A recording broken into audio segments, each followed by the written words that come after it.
The Shogenji Temple is in central Japan. It belongs to the Rinzai school of Zen Buddhism and is a special center where Zen monks undergo training.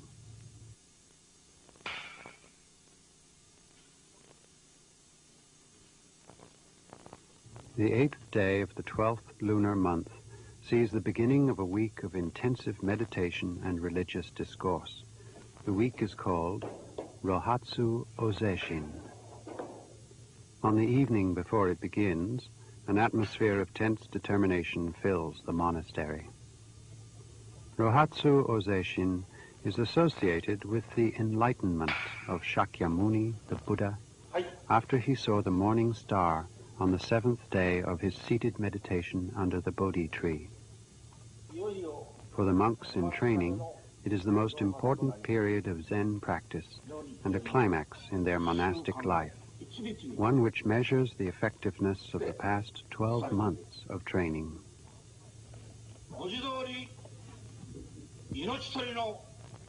This, at last, is the Rohatsu Ozeshin you have all waited for.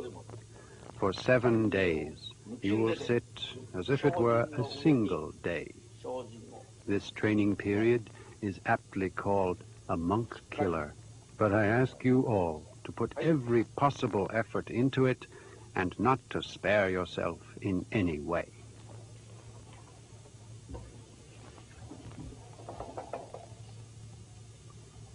Master and monks gather together in the dining hall and drink tea poured from the same container. This strengthens the sense of unity between them in their training, and they pledge to devote themselves totally to the meditations that will begin the next day.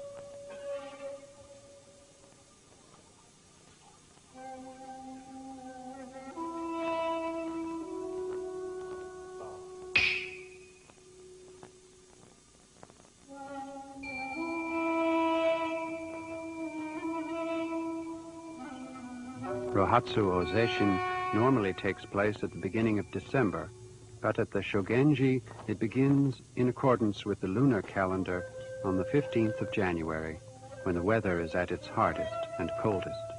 It lasts for 7 days.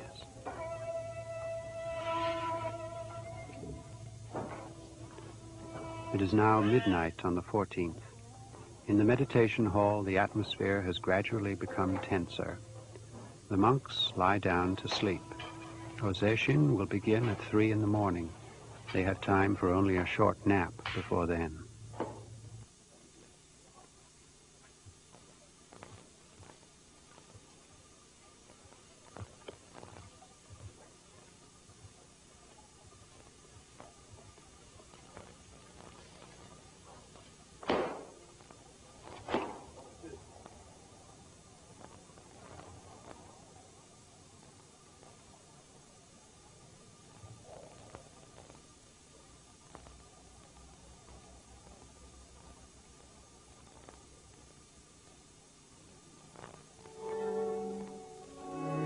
Among the monks, there are several newcomers who are about to experience Rohatsu Ozeshin for the first time. Harumi Asayama is one.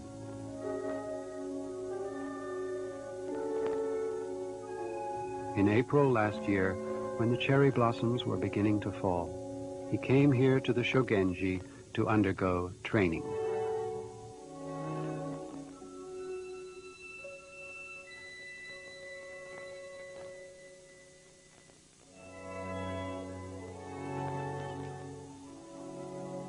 To become a Zen priest, one must enter a Zen monastery for the proper training. In other words, one must follow the training of an unsui. Harumi Asayama is the son of a Zen priest. Since childhood, he has intended to follow in his father's footsteps. But will he be able to accustom himself to the isolated monastic life, so well known for its strict discipline? He can't help but feel anxious.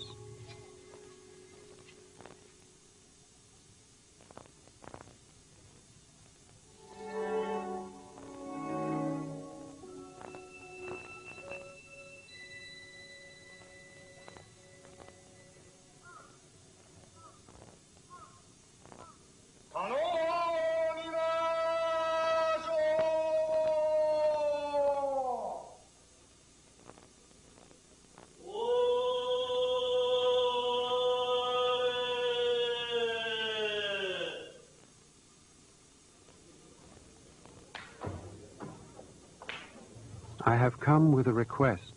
What do you want? I'm from the Kwanonji temple of Izumo City in Shimane. My name is Harumi Asayama. I'm the disciple of Keishu Asayama. I've come here to stay and receive training. Please take my request to the abbot. Please wait here a moment.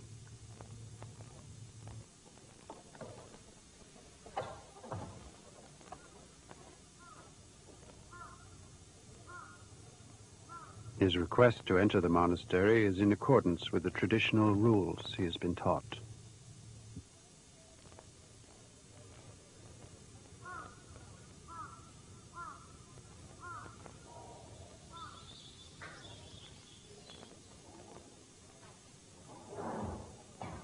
After a short while, the shikario, who is the chief monk or administrator of a Zen monastery, appears. The monastery is full. There is no room, so we cannot accept you. Please leave immediately. It is a polite but blunt refusal, with the explanation that the monastery is full and that therefore there is no room for him. But he must not be discouraged. Until he is granted permission to enter the monastery, he will remain sitting here.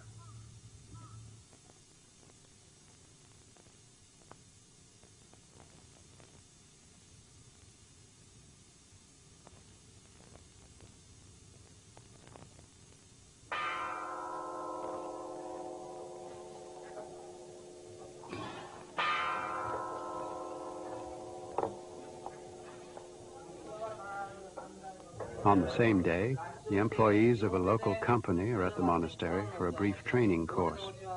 The modest way of life and the training and concentration given here are looked on with favor today as things that are hard to come by in modern society.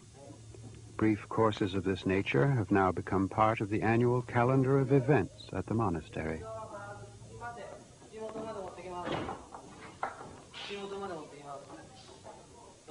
The figure of Asayama sitting perfectly still in the entrance hall, wearing his straw sandals, brings curious looks from the young visitors, about the same age as he is, as they pass.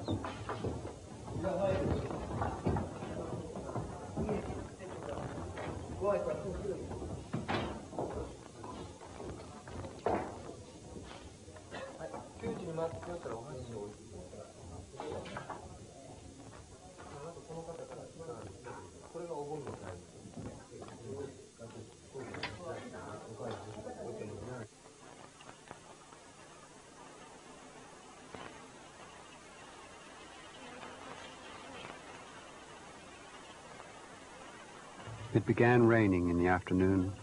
Asayama's hands and feet have become numb, and his joints are hurting. But there is no word from inside the monastery. It has been a long day for him.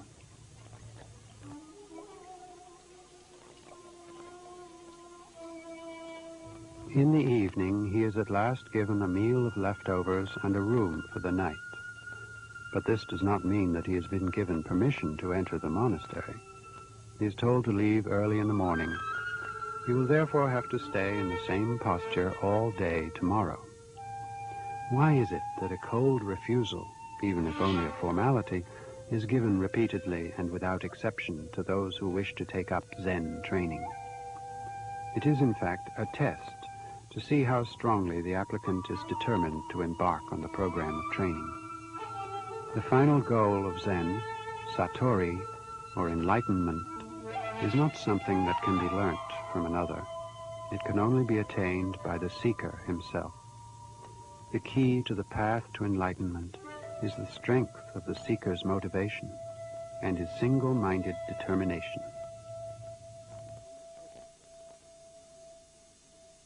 On the 5th day, Asayama is given permission to enter the monastery and begin training. He has spent 2 days in supplication, during which time he kept up his posture of low bowing, and passed through a 3-day test period of provisional admission. About 2 weeks later, together with 2 other novices who were granted admission at the same time, Asayama goes to exchange greetings with his Zen master. Their relationship is now that of master and disciple. A Roshi, or Zen master, is one who has attained the same level of Satori as Shakyamuni. A Zen disciple acts towards his master in the same way as when he worships Buddha. The 3 newcomers, having been given permission to enter the monastery, make a vow not to leave it until they have found Satori.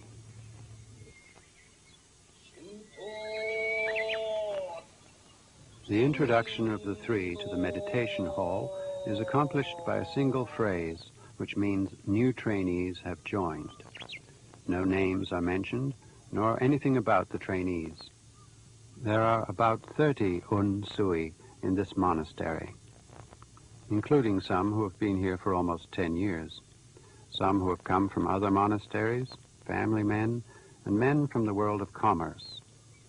Their backgrounds are many and varied, but in Zen, in which everything is relative to that single moment each person seeks, the past and the outside world are of no importance. The meditation hall is described by words on the wall outside it, the Senbutsujo, the place where those capable of reaching Satori and becoming Buddhas are made. It is a holy place that does not easily allow laymen to approach. A single tatami mat, 3.5 feet wide and 7 feet long, is assigned to each monk. This is where he sleeps and where he performs his seated meditation.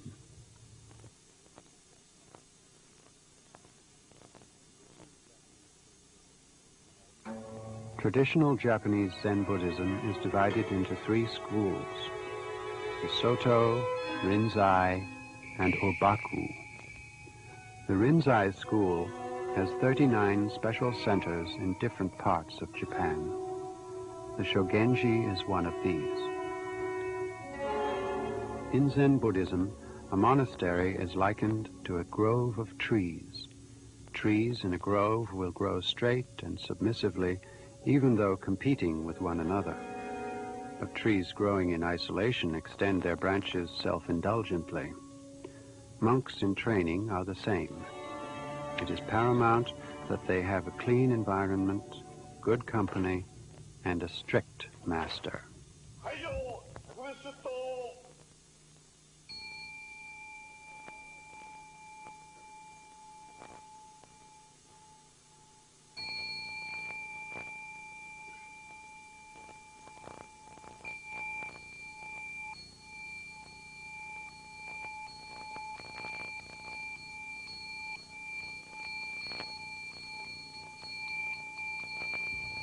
At 3 in the morning on the 15th of January, Rohatsu Ozeshin begins with the ringing of the morning bell. From this moment until dawn, 7 days later, the monks will make an intense effort with neither sleep nor rest, as if the entire week were but a single day.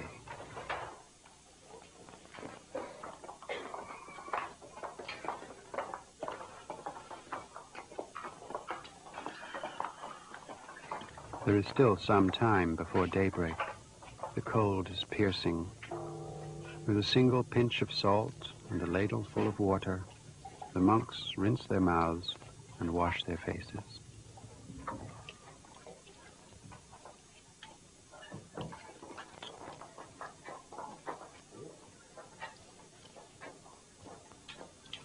He finishes his preparations and dons his robe. Everything is done in haste. In the monastery, time is precious. The Unsui have to reach Satori as soon as possible. They must not waste a single moment.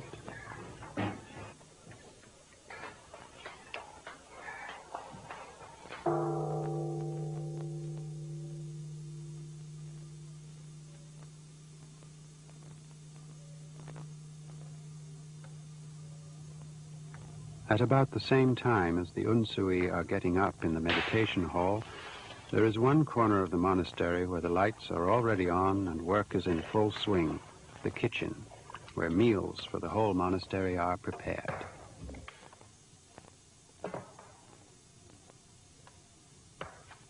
Normally 2 monks share the duties here, but during Ozeshin, all the work is entrusted to just one monk. The morning rice gruel is cooked in a large iron cauldron, as it has always been. The fuel is firewood gathered on the hillsides by the Unsui. The rice and vegetables collected by the monks during their begging, no matter how little, must never be wasted.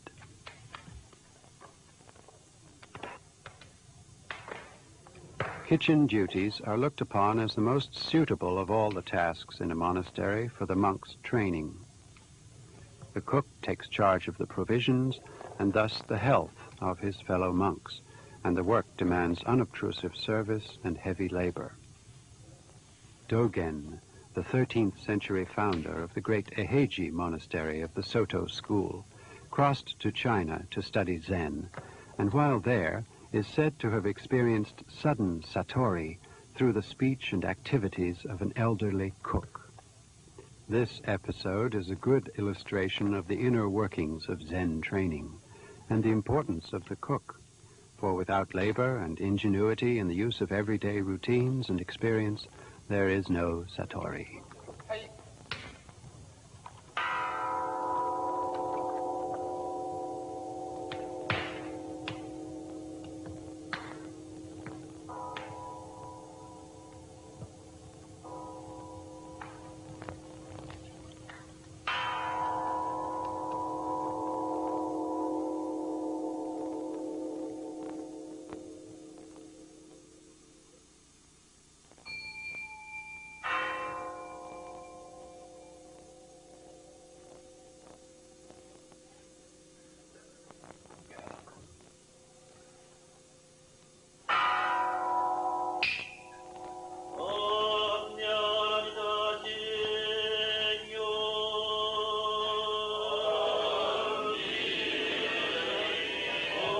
After morning seated meditation and a visit to the Zen master for instruction, breakfast is served at 5 o'clock before it is light.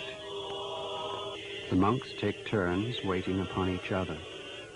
The quantity of food served is determined by hand signals, which indicate when a monk feels he has received enough.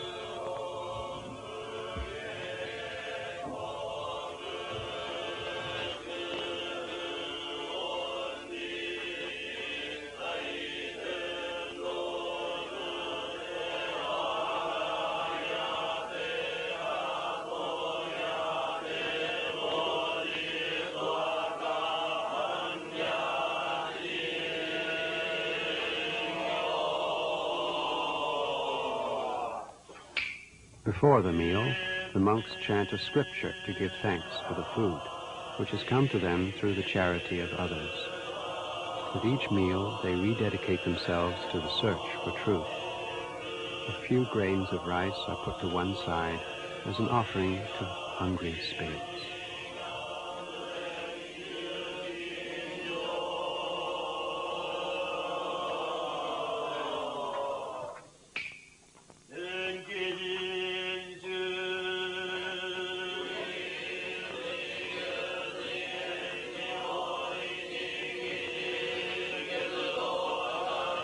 The meals in the monastery are very simple.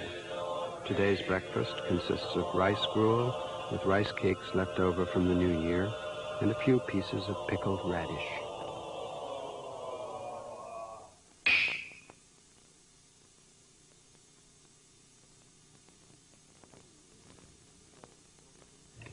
The The dining room is another important place for training. It is one of the 3 halls of silence, the others being the meditation hall, where zazen, seated meditation, is done, and the bathhouse. Even whispering is forbidden. Manners demand that no noise should be made while handling the dishes, while eating the gruel, or when biting the pickles. Until one is accustomed to this, it is not always easy.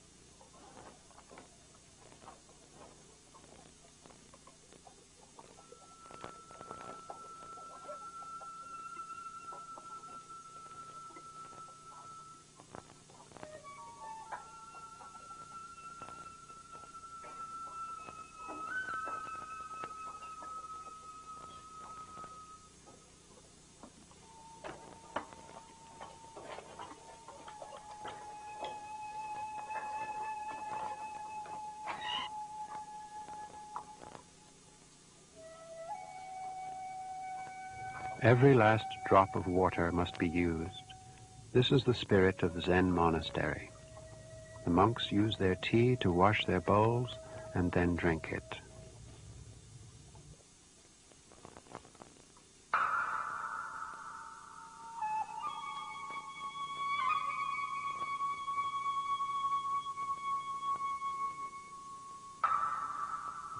During Ozeshin, routine activities such as manual labor and begging are brought to a halt, and the unsui concentrate only on meditation, day and night.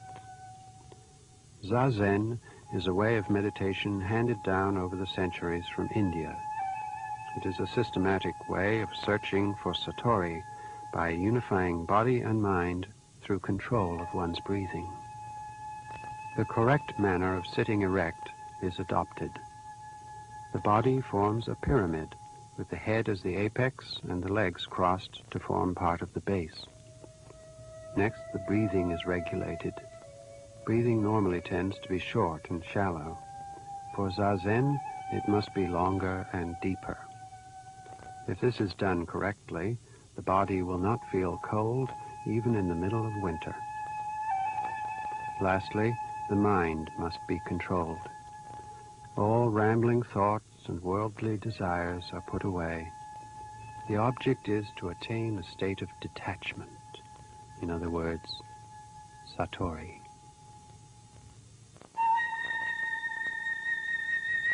At intervals between periods of zazen, kinhin, meditation while walking, is performed. The monks walk around the meditation hall rapidly. This light physical exercise enables them to relax their stiff bodies and drives away drowsiness. It is, in a manner of speaking, moving zazen. It artfully combines movement and stillness. Ozeshin is described as deadly, difficult, but it never forces irrational penance on the monks or austerities that ignore the limits of the human body.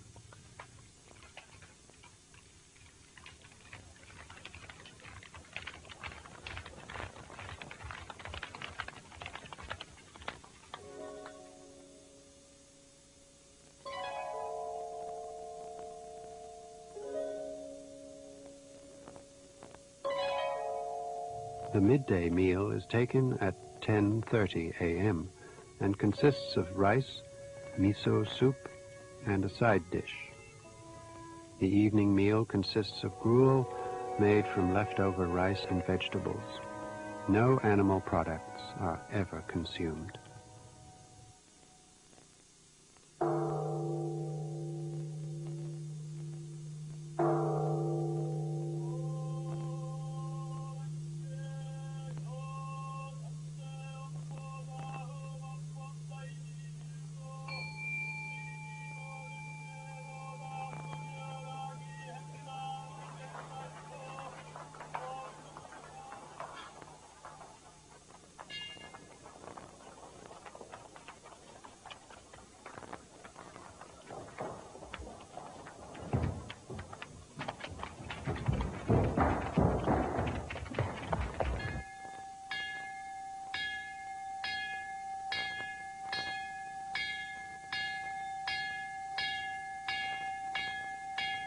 Sanzen, meeting the Zen master, takes place 4 times a day between 4 and 9.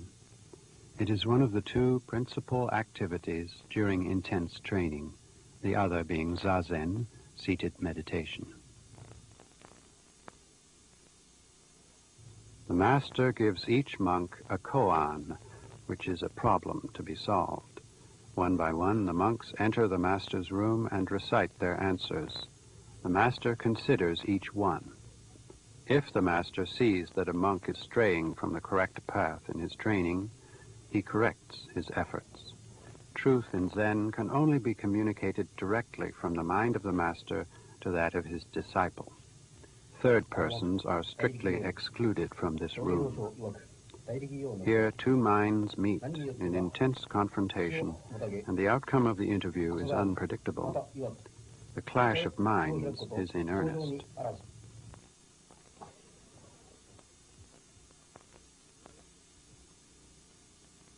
The words exchanged between master and disciple regarding any particular koan are strictly a private matter between the 2. No one else is ever told what has been said. When the master rings the bell, it is a sign of an unsatisfactory answer. The monk must withdraw and come again.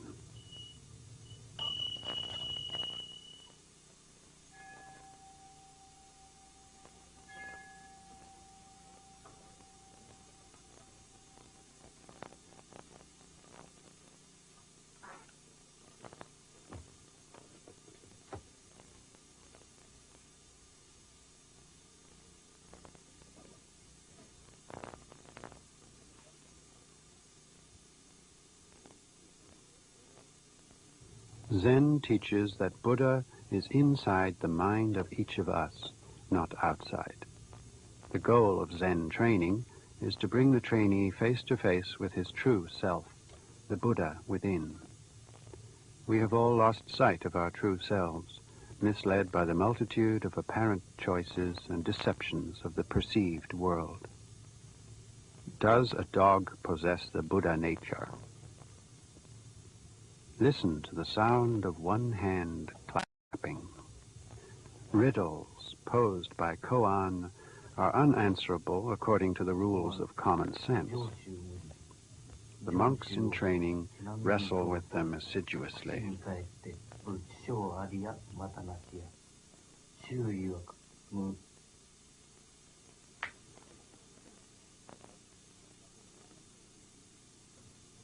But as long as they continue to think in the patterns of ordinary thoughts, they will fail the challenge of their Zen master.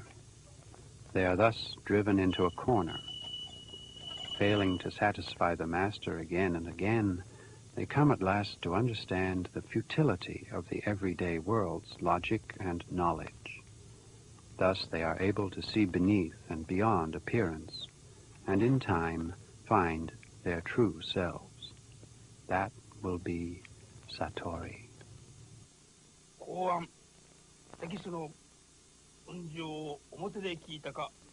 A koan. Have you heard the sound of one hand clapping from the front or from the back?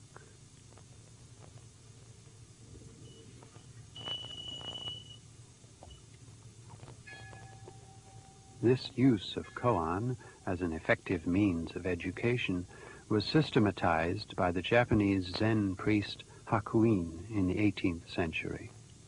Employing koan is the outstanding characteristic of rinzai Zen.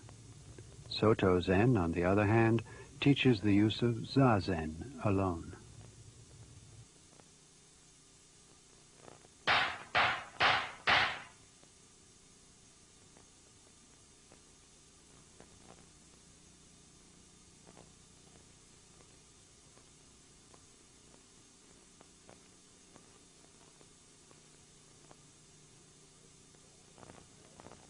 In the meditation hall, zazen continues after dark.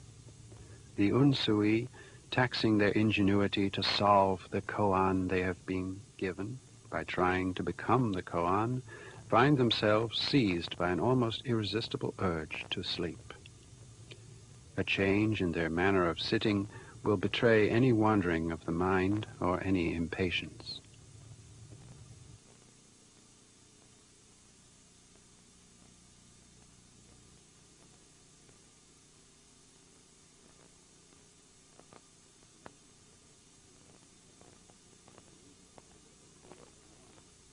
Immediately they will feel the warning stick on their shoulders. Wielding this is the responsibility of the monk in charge of the meditation hall, the jikijitsu. The warning stick is never used for intimidation. It is the stick of compassion, used to rouse the trainee's spirit, and acts in place of the bodhisattva Manjusri, the bodhisattva of enlightenment and master of the meditation hall.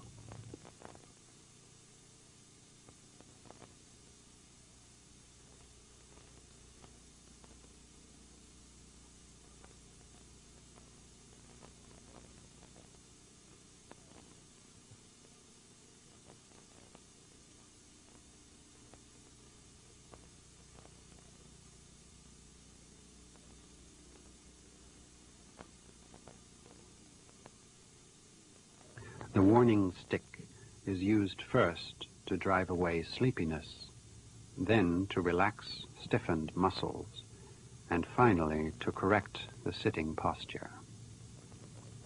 It is, in fact, a symbol of the monastic life, which from beginning to end follows strict rules of etiquette.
During Ozeshin, in addition to the 3 meals that are eaten, the participants are given something to drink 4 times a day.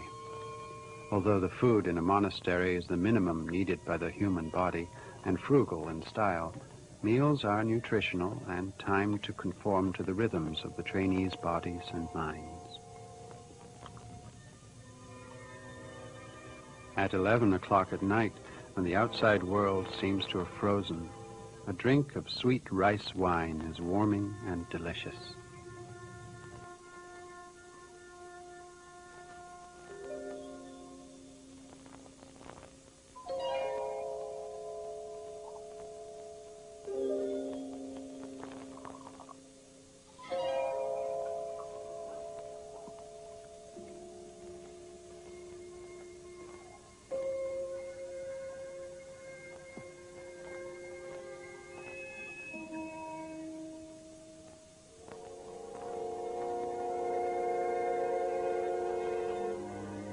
The monk who takes charge of such services is known as the jisharyo.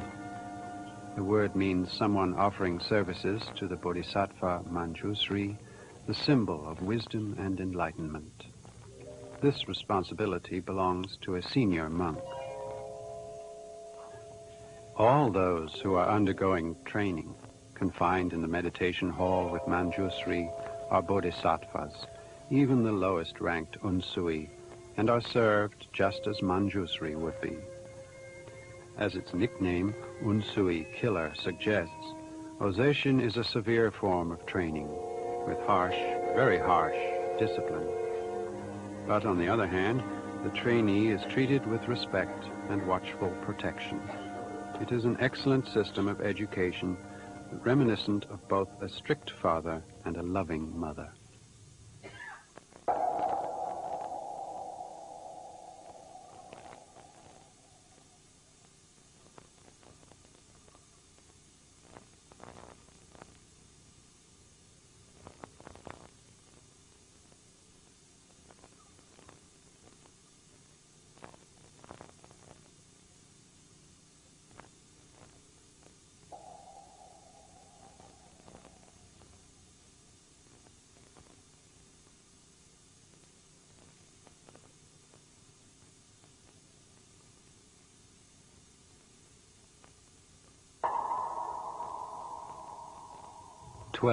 Midnight. The lights are extinguished and the meditation hall enters a brief moment of rest. But for the monks training to reach Satori and who must consider 7 days as a single day, lying down is forbidden. They sleep as they are, seated. This is known as zasui.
Zen is a branch of Buddhism that developed in China.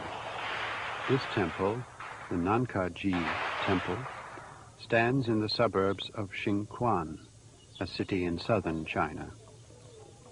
The temple is a holy place connected with Hui Neng, the sixth and last of the famous patriarchs of Chinese Zen, who lived between the 5th and 8th centuries. There are always visitors in the grounds. Hui Neng was born in a nearby farming village in 638 AD, at the beginning of the Tang period. His family was poor, and he sold firewood for a living. He is said to have had no education. He attained spiritual enlightenment while turning a millstone with his feet. He was then still a layman in a monastery under the 5th patriarch, Hung Zhen. It was Hui Neng who laid the principal foundations of Zen.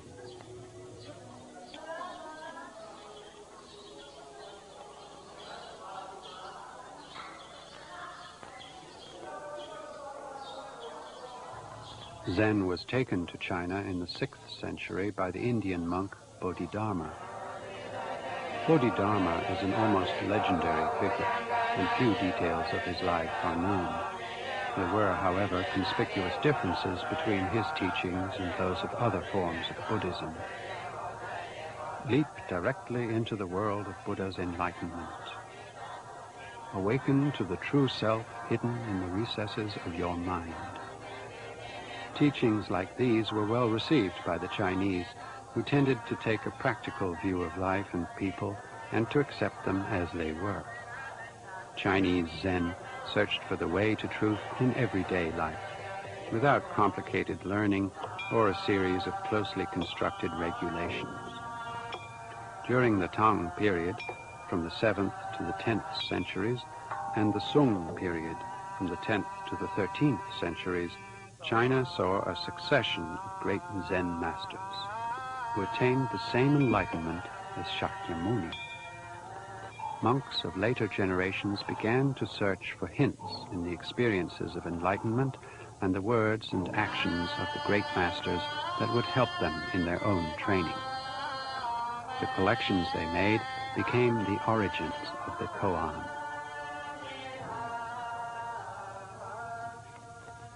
At the Nankaji temple, there are 7 priests and about 30 students studying under a master with 40 years of experience in Zen practice.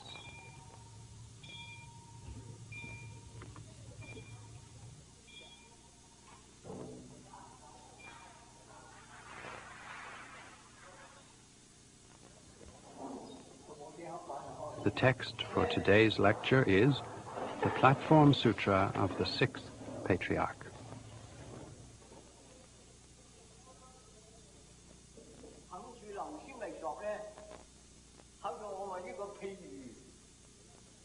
Chinese Zen later changed, but it lives on here at the Nankaji temple.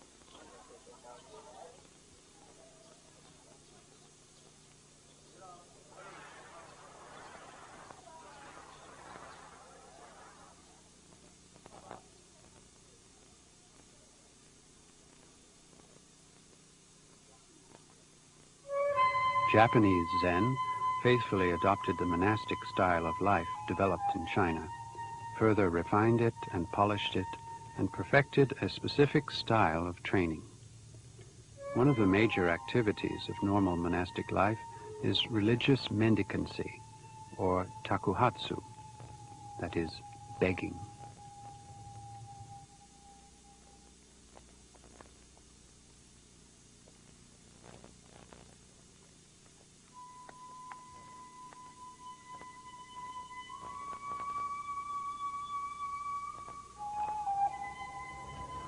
Shakyamuni strictly forbade monks to engage in productive activity.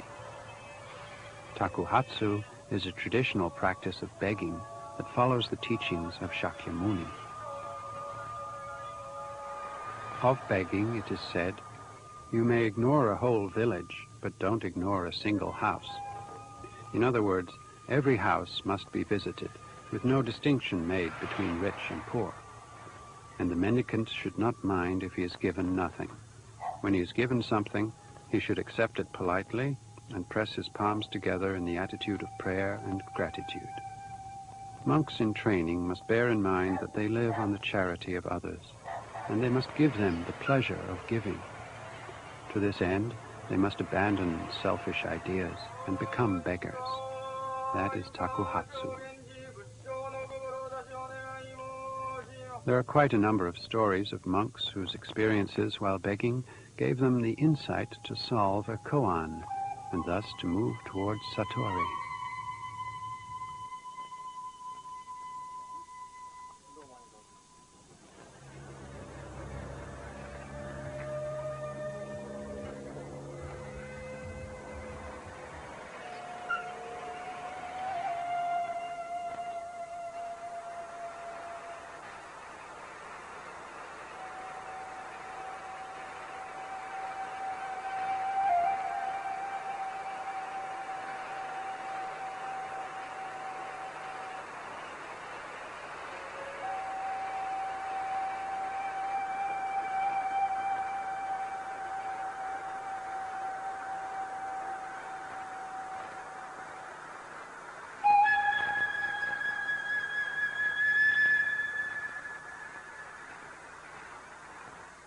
At the Shogenji monastery, rice is planted at the beginning of summer each year.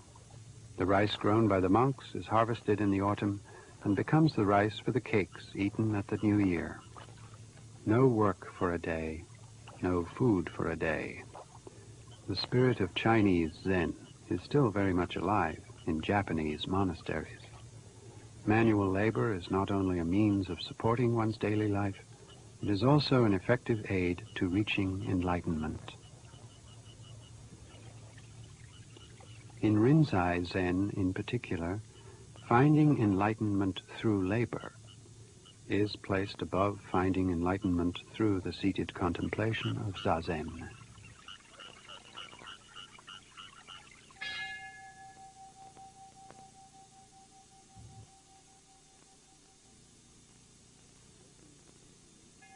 Ozeshin has continued for 7 days and is now drawing to an end. The unsui are almost in a hurry to visit the master's room for interviews, but their struggles with the koan have not gone very well. The senior monks see this and try to send them back to avoid wasting time on pointless meetings with the master. For the unsui, however, the interview is of vital importance, and they are in no mood to withdraw.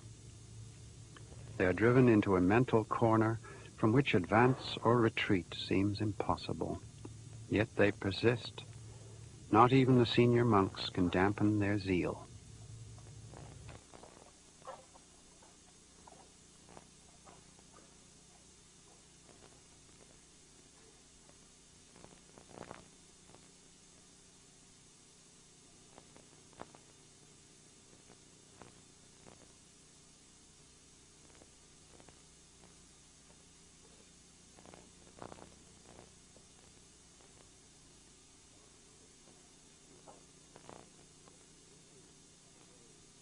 What is the satori one obtains through the koan? How is it achieved? There are many examples and stories about the masters of former times, but when all is said and done, these were the experiences of different individuals and occurred once and no more. They are not things that can be copied by others. Just as the locust sheds its skin, so the unsui must break out of their shells by their own efforts. The master can only watch over them and wait.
Early dawn of the 8th day.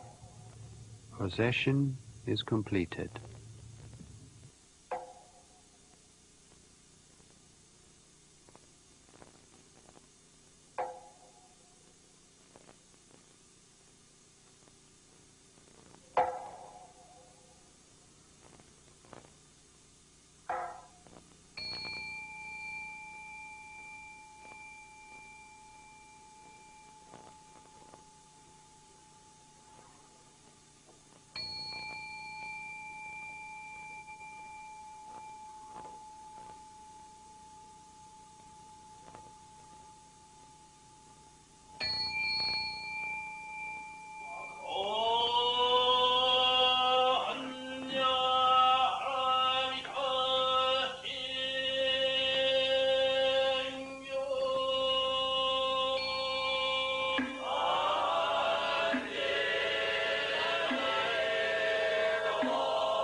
How many monks were able to find Satori through this period of possession?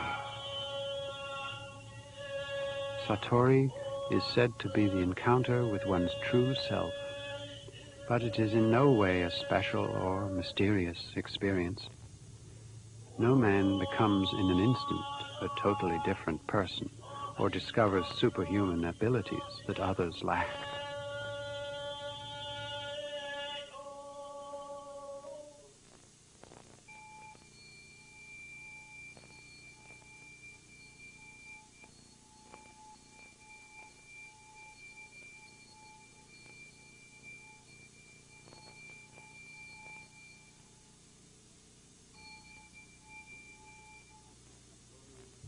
The Satori that Zen brings is sought because it offers a glimpse of one's own mind in a state of complete detachment. It brings that calmness of being that makes no distinction between the self and others, and so permits the practice of love and compassion for all living things.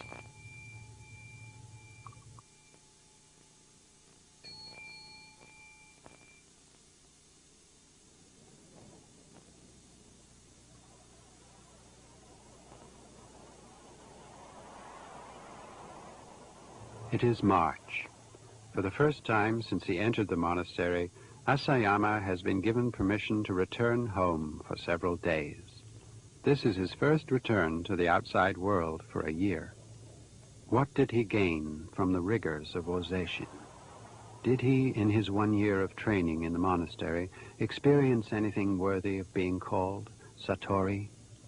How far did he progress with the koan? This is something no one can tell. At any rate, he has decided to stay at the monastery and make a determined effort to tackle the challenge of Zen training.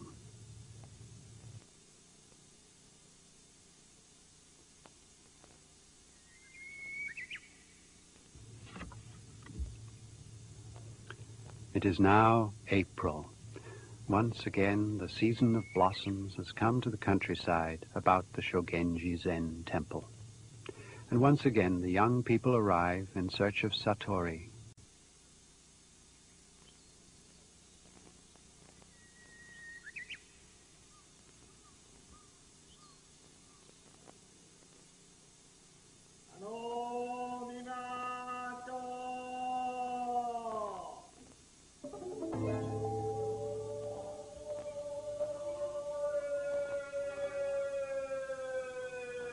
I have come with a request. What do you want?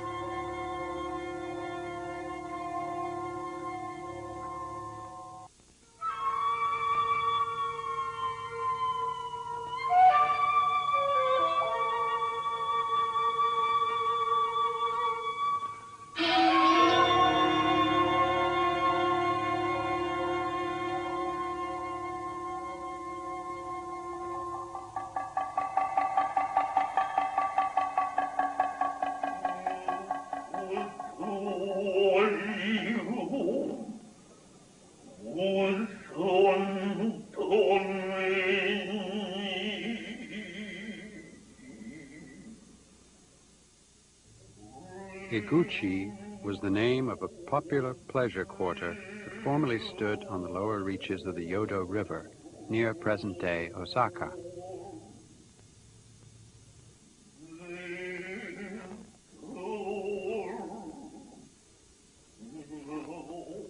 In the dusk of an autumn day, a traveling monk arrives in town. A woman appears before him. This is the beginning of the no play Higuchi. The woman begins reciting poems exchanged between a poet-priest and a woman of the pleasure quarter whom he asked for a night's lodgings, only to be refused. The events took place in the 12th century. The play was written in the 14th.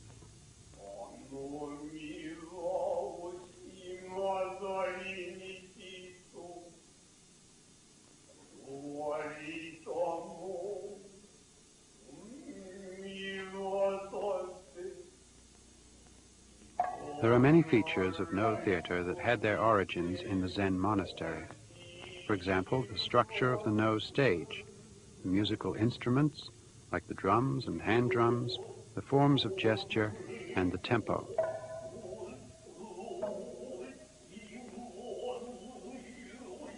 The Muromachi period, from the 14th to the 16th centuries, was the time when No drama developed. This was a time when Zen flourished in Japan. From its very start, No was strongly under the influences of Zen. The objective of No is the expression of beauty called yugen, or profound subtlety. Yugen is beauty produced by inference and lingering echoes of an unarticulated, endless inner richness. The beauty of the nothingness, or void, that Zen teaches. No is a stage art that gives shape to the mind of Zen.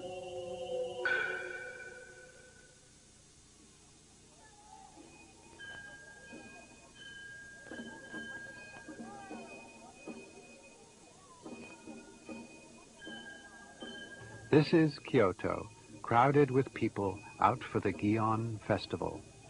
But turn off the main roads into the back streets, and you find a traditional way of life that is the way it was many generations ago. The inside and the outside of the house are swept, water is sprinkled at the entrance, everything is kept clean. Nature's changes through the seasons are expressed in a small garden.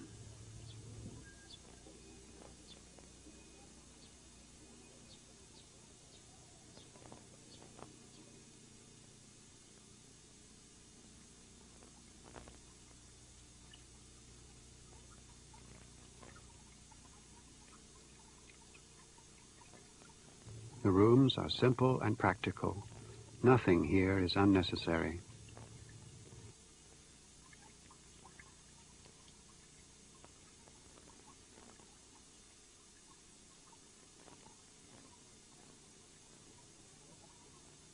Even casual manners show the importance of etiquette. Seek the origins of this way of life, and you will come to Zen. Over the centuries, Zen has taken deep root, not only in religion and the arts, but also in the everyday life of the people. At about the same time that Western Europe was experiencing the high Middle Ages, in the middle of the 13th century, the Tofukuji temple was erected in Kyoto.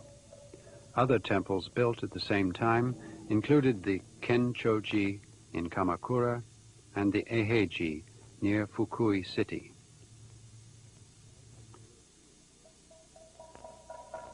Just as the European Middle Ages were inextricably linked to Christianity, so was Japan's medieval age inseparably linked to Buddhism, and particularly Zen.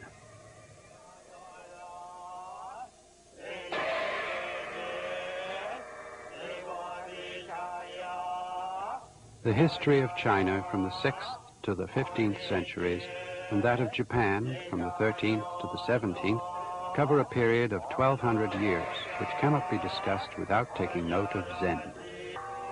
This period more or less corresponds to the whole of the Middle Ages of Europe. By strange coincidence, the West and the East entered an age of religious culture at the same time.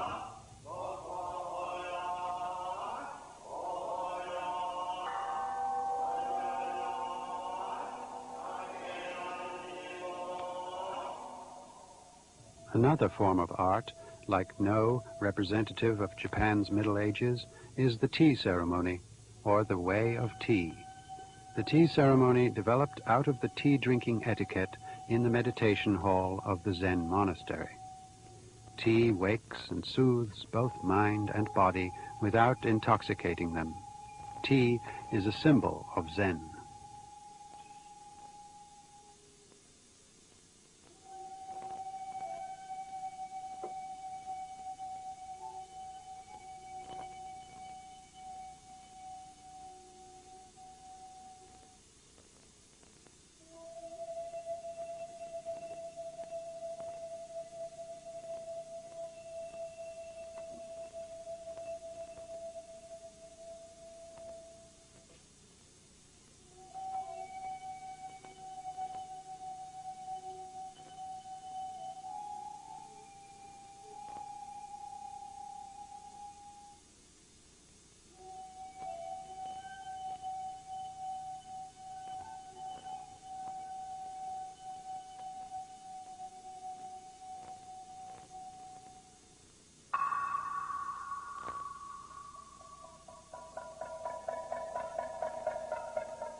In a part of the ground of the Daitokuji temple in Kyoto is the Shinju-an, a sub-temple.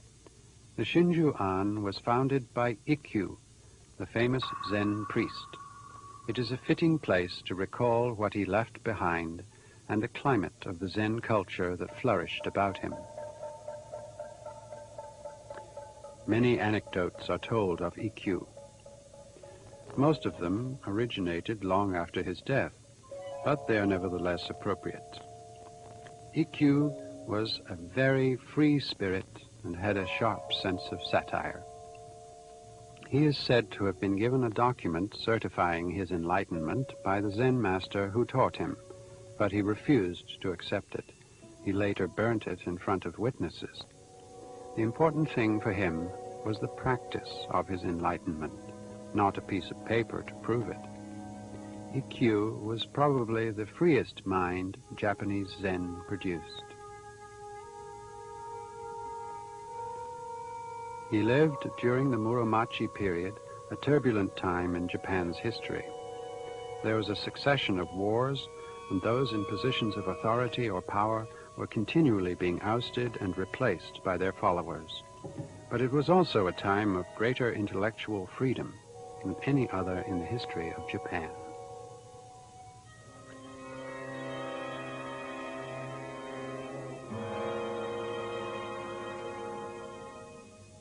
Ikkyu attracted the foremost creative minds to his circle. No writers and actors, painters, poets, the originator of the tea ceremony. These were the builders of Japan's medieval culture.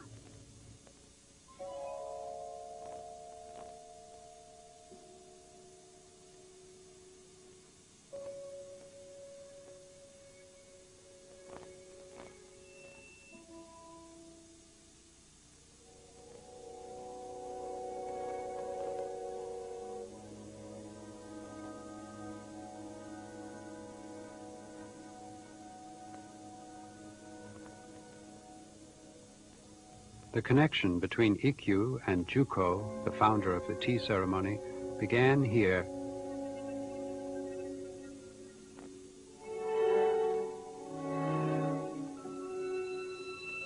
Juko, by studying the practice of Zen under Ikkyu, came into contact with the Zen essence, which sees Buddhism in the routines of everyday life. This led him to formulate a new tea ceremony, a way of tea. Tea was to be drunk in a simple rustic hut, without any of the gaudiness of the tea ceremony followed by the fashionable people of the time. Beauty was to be found in wabi, a taste for simplicity and quiet. And the goal of the ceremonial drinking of tea was to become master of one's own mind. Its object was, in other words, the awakening of the realization that the hidden principles of tea and Zen were one and the same.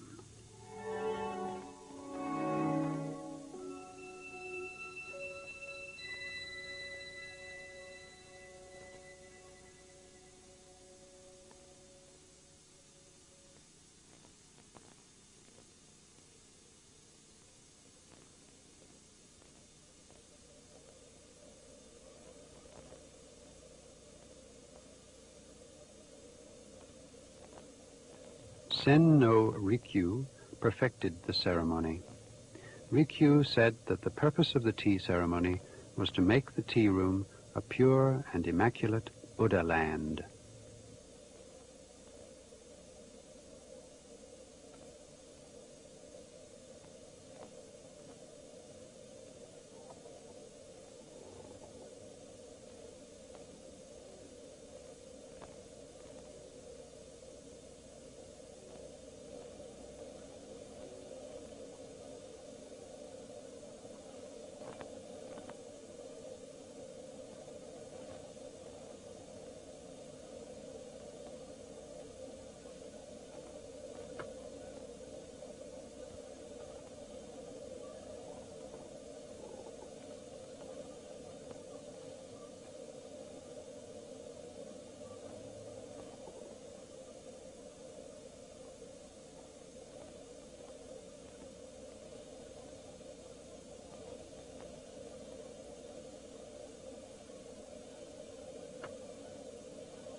The host makes the tea and serves his guests.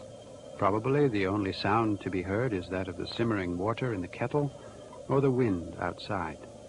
Through the agency of a bowl of tea, the barrier between host and guests disappears. Both the host who prepares the tea and the guest who watches become one with the wind that sweeps the sky and are filled with profound peace and serenity in the dimly lit space of the small tea room, a mere 6 by 9 feet.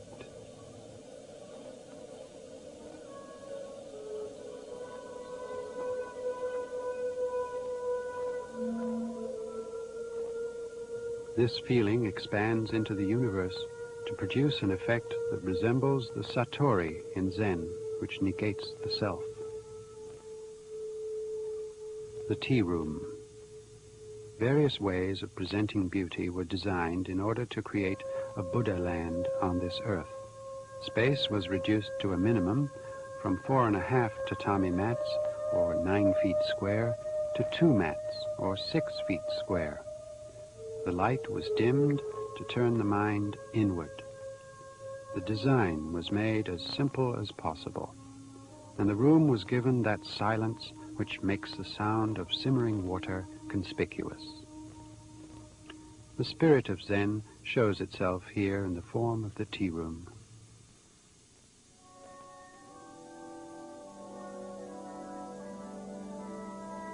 The Church of Sainte-Chapelle in Paris. In the clear story, one is enveloped in the radiance of light. Its stained glass windows fill the walls, and seen from below, the arched ceiling strengthens the impression of height. Those who worship here feel they are kneeling on God's ground. A church in the Gothic style and a tea room, the results of efforts made in both East and West to transform religious impulses into the creation of beauty at about the same time in history left two conspicuously contrasting worlds.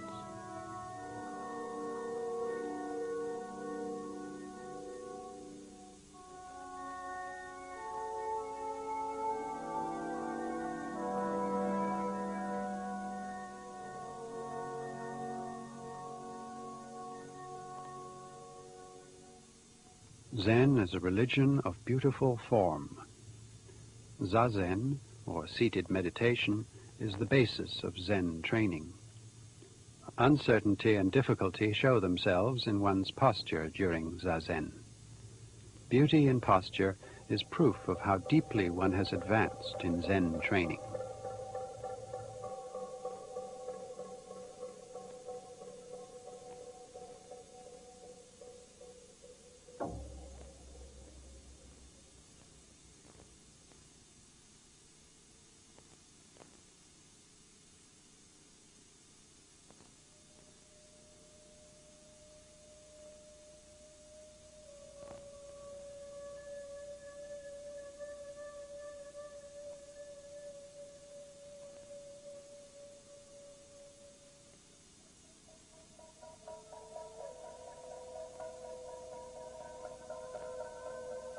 In Zen monastic life, simplicity, cleanliness, and form are highly valued. Before going out to practice takuhatsu, or religious begging, the monks check each other's dress. And when they walk along a road, they form a neat line and walk at a fixed pace. Their clean robes and leggings are simple, but have the beauty of things that have seen long service.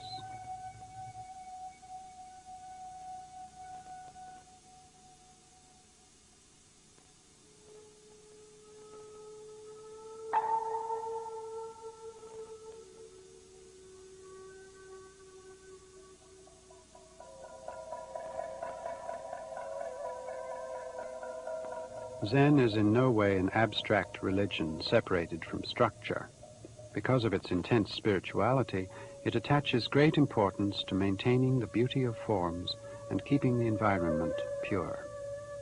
Zen is thus a religion capable of producing specific creative arts about itself.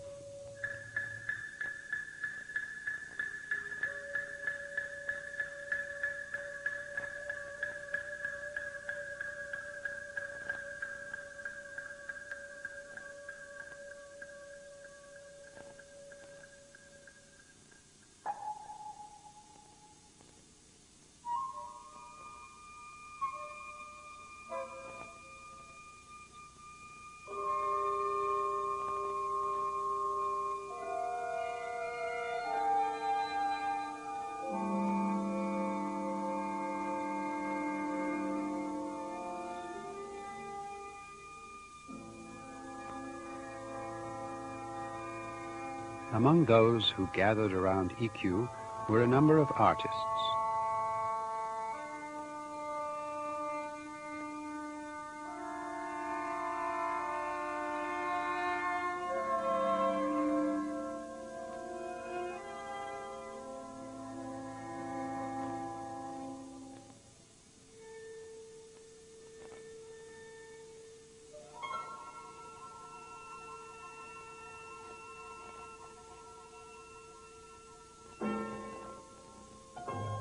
Jasoku, for example, repeatedly practiced zazen under the instruction of Ikkyu and sympathized with his unyielding spirit.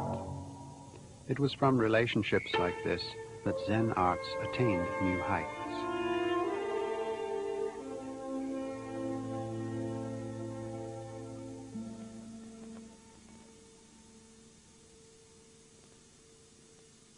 Jasoku also left a number of paintings on the sliding partitions of the Shinjuan. Landscape. Here there is no objective drawing of what is seen, but the impact of the artist's state of mind. An unprejudiced and absolutely free brush expresses at one stroke the subconscious rather than the conscious.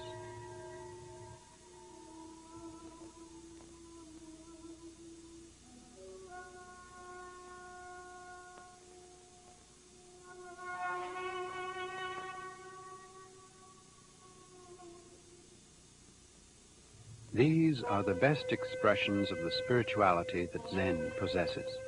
This type of painting, which uses India ink, developed in China together with Zen. In China, it has been said since ancient times that black ink has 5 colors.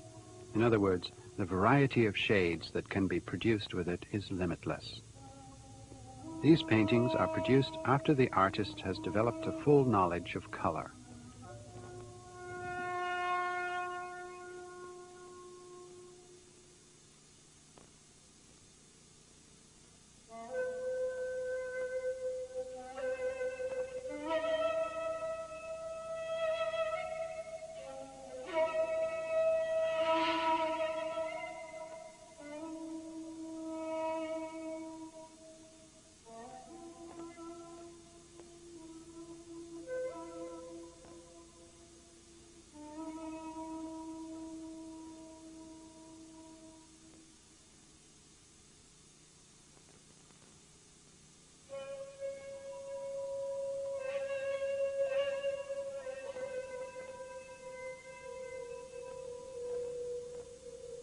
The paintings leave bold blank spaces, but what is a blank space?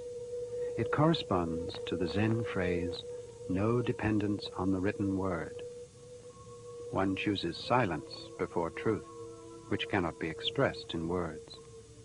The black of India ink is a color that transcends color, and something which cannot be depicted with this black is left as a blank space.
Zen teaches that Buddha exists within our minds and not outside us.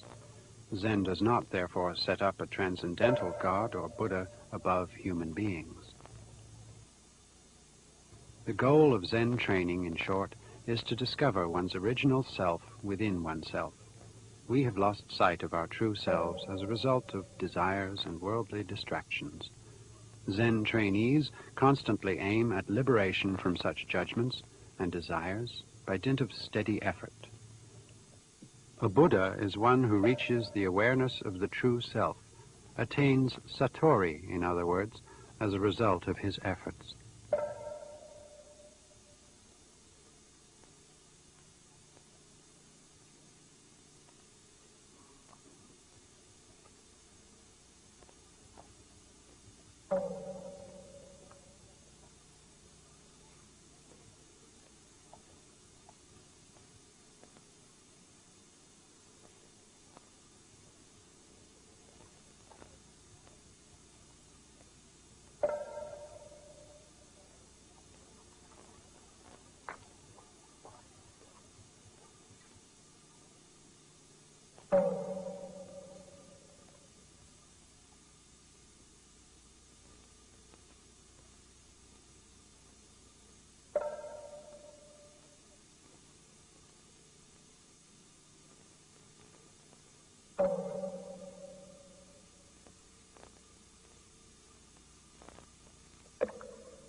In Zen painting, preference is given to realistic human figures suggestive of the state of satori, or landscapes imminent with opportunities of stimulating satori.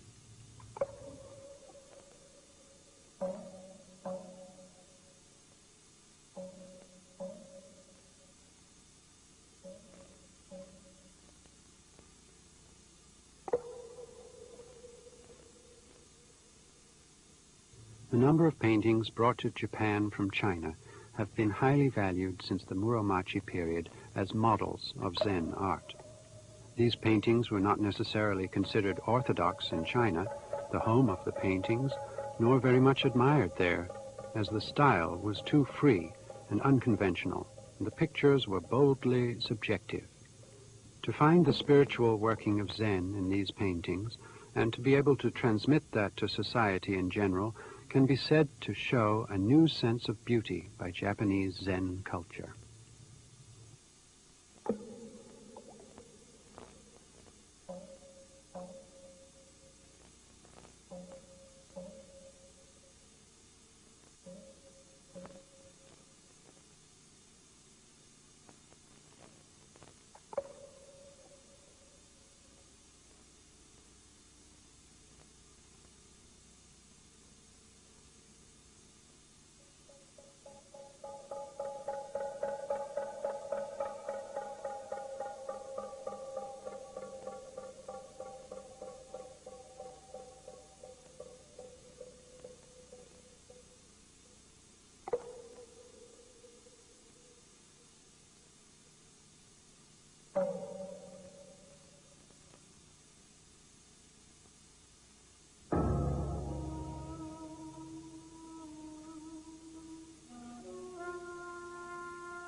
This is the work of a Japanese Zen priest in the late Edo period, which lasted from the beginning of the 17th to the latter half of the 19th centuries.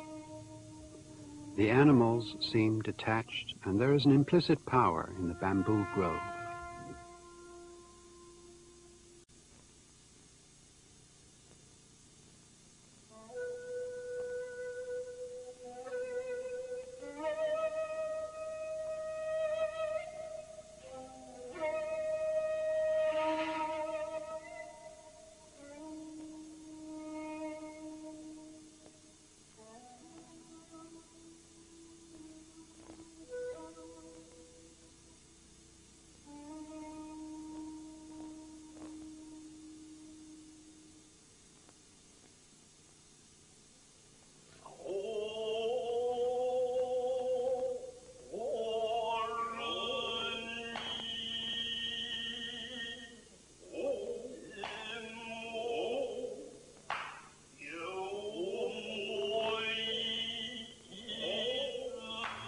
Zen has influenced a number of art forms, such as the No dramas, the martial arts like Kendo, Judo, and Kyudo, the tea ceremony, flower arrangement, Japanese dance, and Japanese music. But the Zen influence has not been on their forms alone, for Zen has also created the foundation for the transmission of their traditions and systems of education. The secret of all the arts lies in negating the self, rising above the self to become completely at one with what one is doing. To reach that stage, there is only one way: hard and steady training.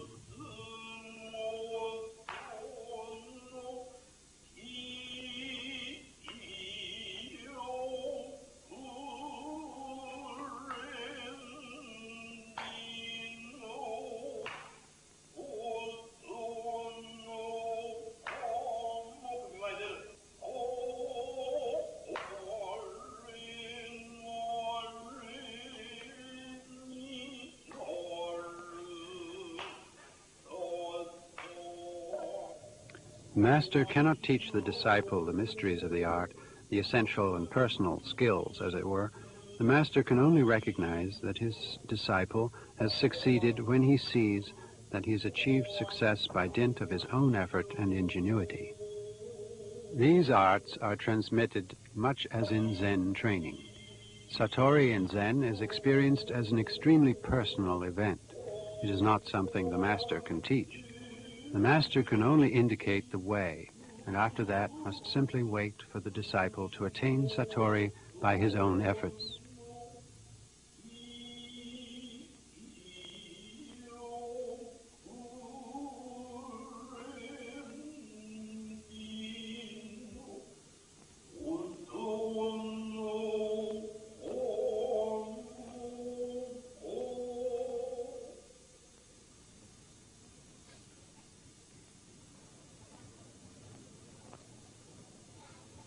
It is said that writing reveals the individual. There is a tradition by which a Zen priest expresses his experience of Satori, or state of mind, through calligraphy. This is called bokuseki, and has produced a specific kind of beauty in the form of writing.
Hojo, two characters written on a framed wooden signboard preserved at the Tofukuji Temple in Kyoto. It was presented to the founder of the temple in the 13th century by his master in China. It has since served as a model for such writing on signboards done in other monasteries and is an outstanding example of handwriting. These written notice boards identify the geographical locations of Zen monasteries, their parts, and the titles of their officials, but they are not just practical in purpose. Putting up such excellent samples of handwriting serves to build a proper environment for training and to awaken a sense of religious tradition. To read and know the truth.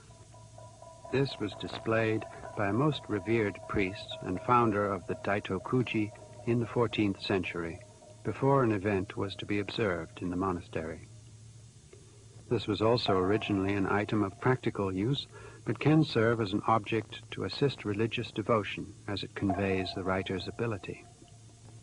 Ikkyu, a follower of the teachings of Daito, is said to have kept it always with him, hanging from his neck, even during his flight from the dangers of war.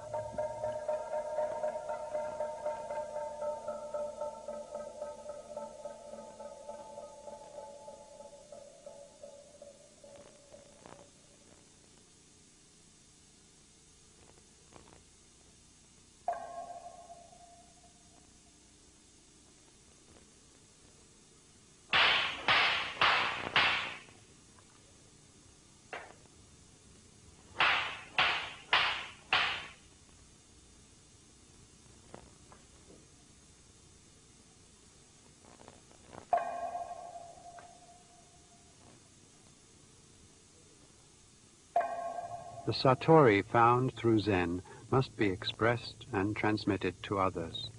To this end, Zen monks have used writing. Many excellent examples of writing on Zen themes were brought into Japan from China, the country that gave Zen to Japan. Ryosho was written by a Chinese Zen master, whom Ikkyu considered his own master. Ryosho means to rise to the sky and transcend the secular world.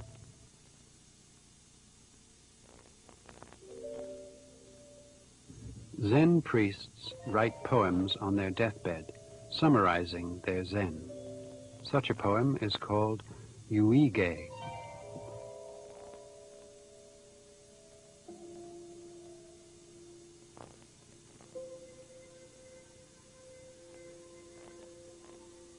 Ikkyu's yuige went, in brief, like this. Who in the world could understand my Zen? I am the only one who can understand my mind.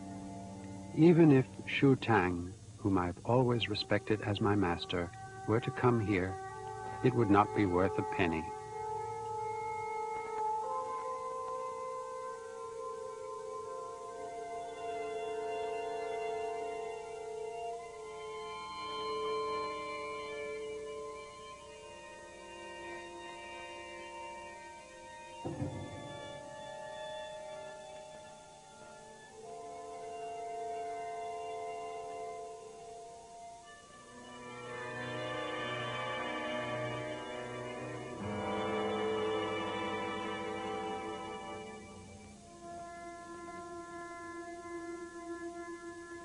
This was also written by Ikkyu, to refrain from all evil, to achieve the good. This summarizes all that the Buddha taught during his life, and which has been handed down through the centuries by believers.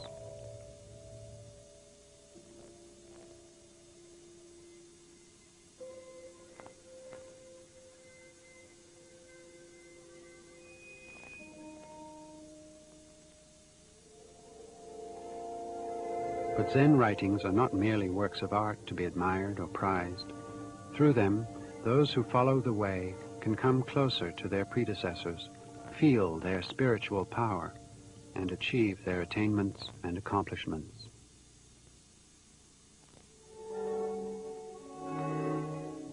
This was written by Hakuin, the restorer of Rinzai Zen in Japan in the 18th century.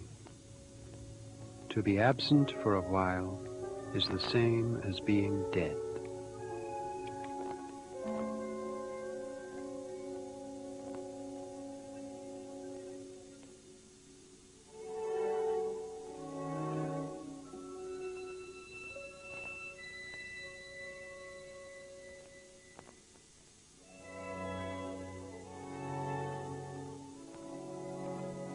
Muga, or self-effacement, was written by Kitaro Nishida, who was one of Japan's leading modern philosophers and a practitioner of Zen.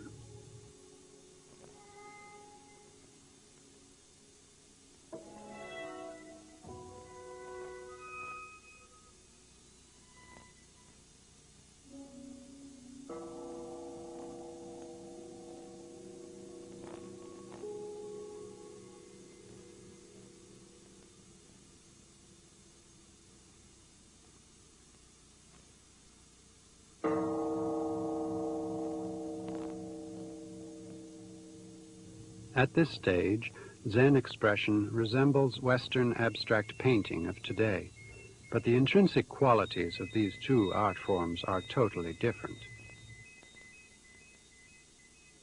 Western abstract painting destroys the established order in a search for a truer order.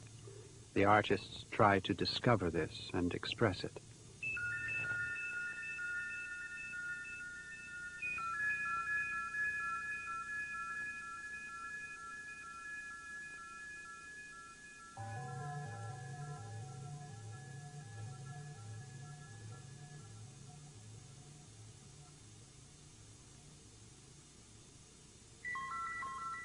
On the other hand, Zen paintings look in the opposite direction.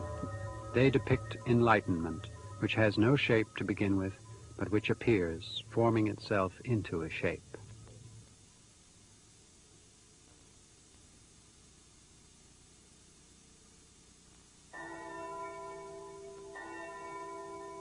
This is the Church of St. Elizabeth in Marburg, West Germany.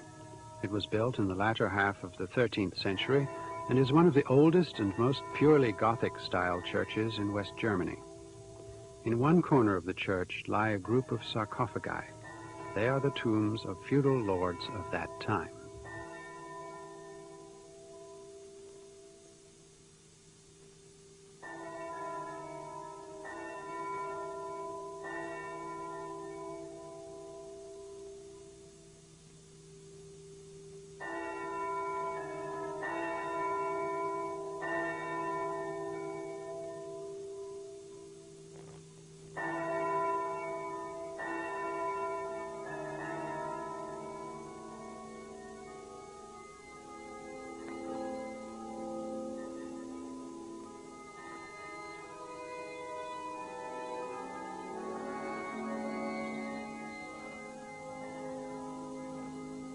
Here we find art centered on the human being, which persistently gives man a definite form. By contrast, Zen is a religion which aims, more than anything else, at liberation from any attachment to oneself possessing form.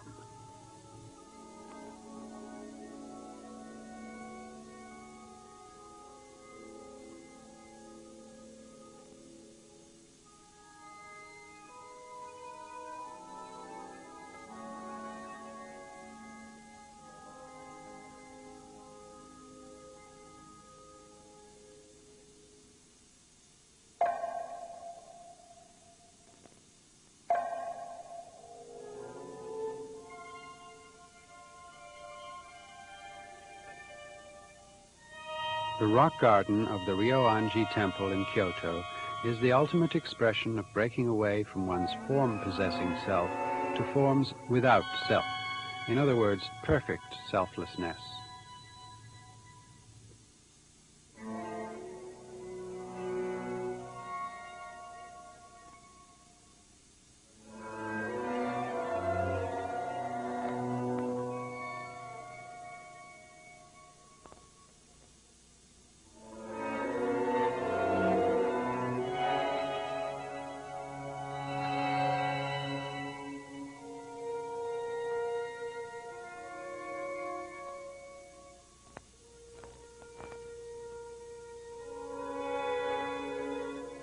The garden itself is not very large. It is a simple rectangle, and within it 5 groups of rocks have been placed. A philosopher of the school of Nishida, and also a practitioner of Zen, said, "I find infinite tranquility and limitless depth in this garden.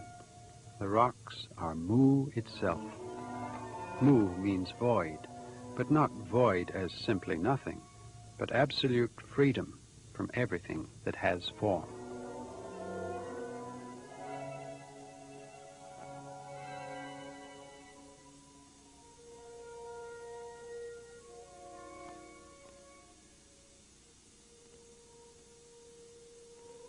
Six persimmons depicted with black ink.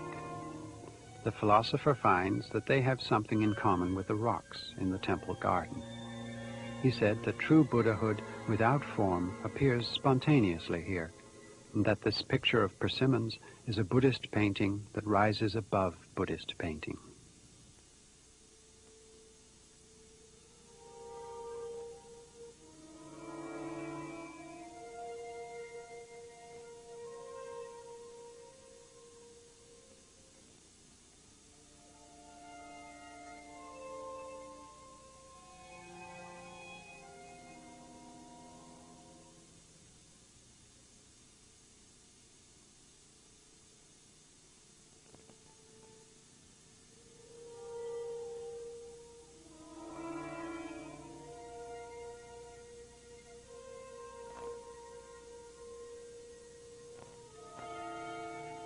There is a sense here of making contact with the invisible, of knowing oneself without being a slave to form. Zen culture, in other words.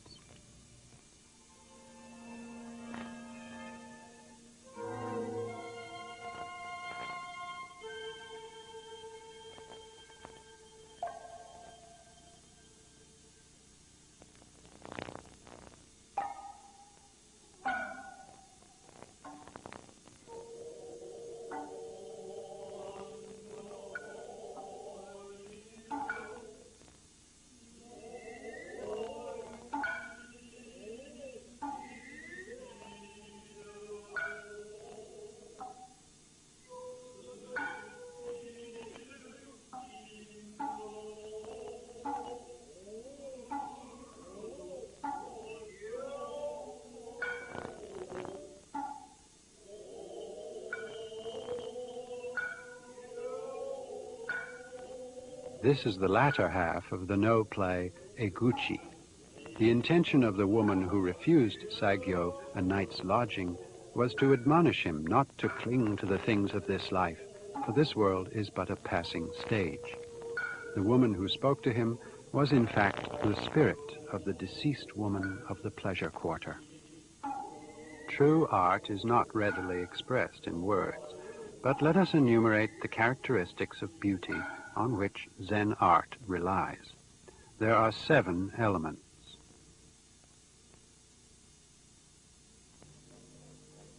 Asymmetry, not adhering to perfection or punctiliousness.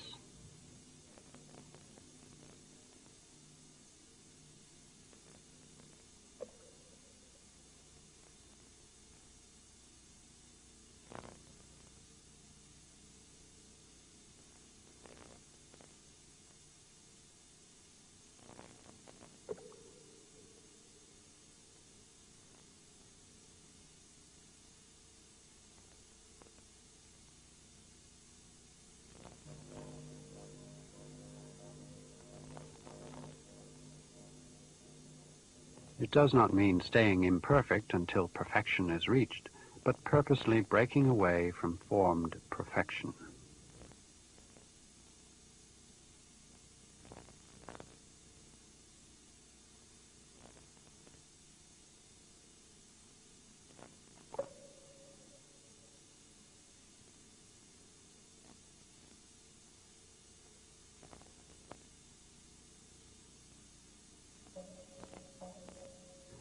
Non-attachment, to be open-minded and detached.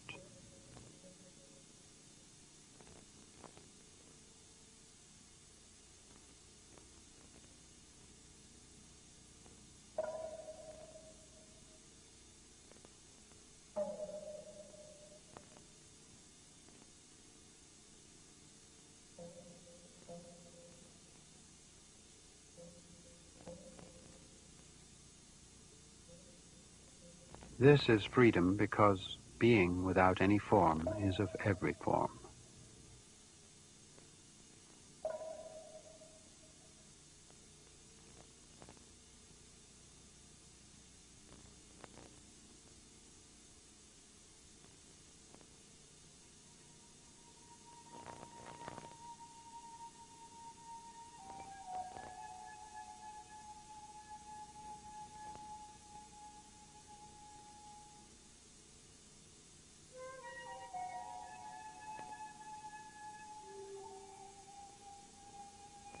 Naturalness, that which is artless in its natural form without pretense.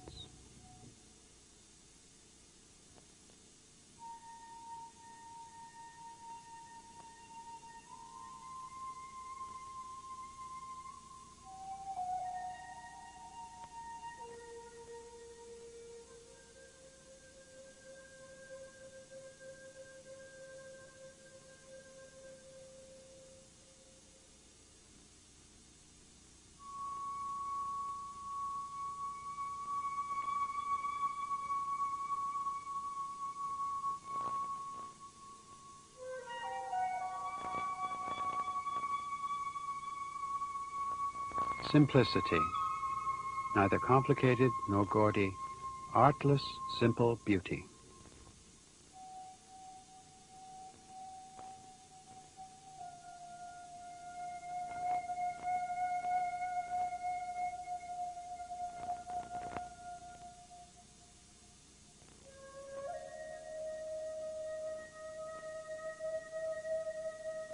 Silence, limitless silence, the inward-looking mind.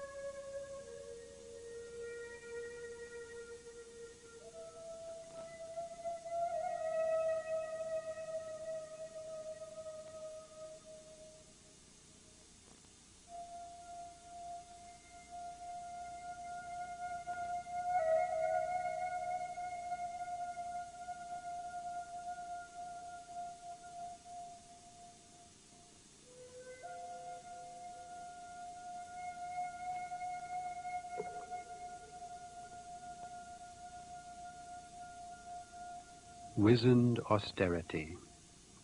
Wizened, solitary, and stern, dignified, like an old tree.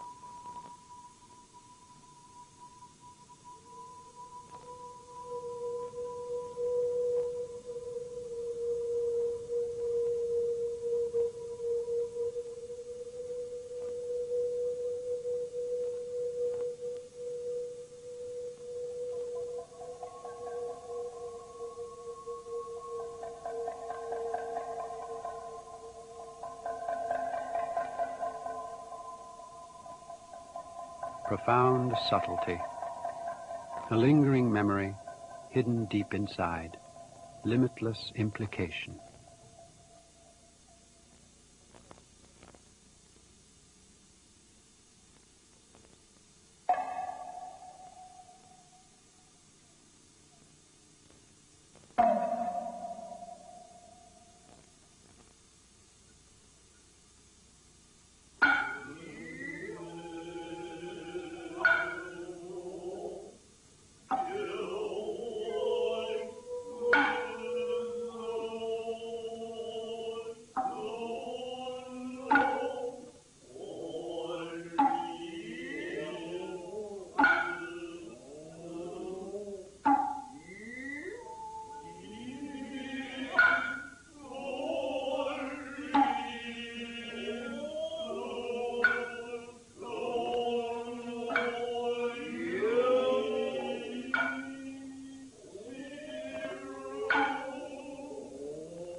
The dancing spirit of the woman of the pleasure quarter, saying that this world is merely a place of passage, yet also pleasant if one finds enlightenment, disappears into the hazy light of the western sky, becoming the Bodhisattva Samantabhadra. The no play Eguchi teaches us that the possibility of satori, or enlightenment, lies in realizing the transience of life and knowing maya, or illusion, to be illusion. And it states that the woman who realized this was a bodhisattva. That is the mind which has reached the stage where matter is void. Void is matter.